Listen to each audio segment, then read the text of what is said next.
Hello, welcome to ERPCA User Guide. Today we will see how to module feature rights to particular department. Inside account setting, go on Access Matrix.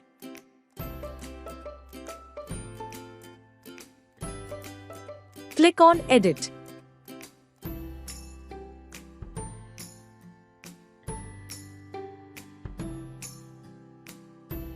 Here you can search the feature.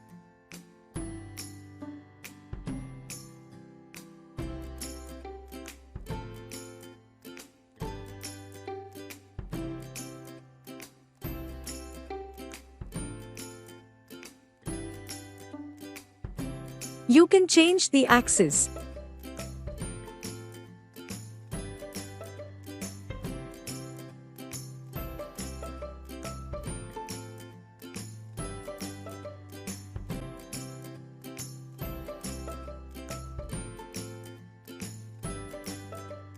Click on Submit and it's done.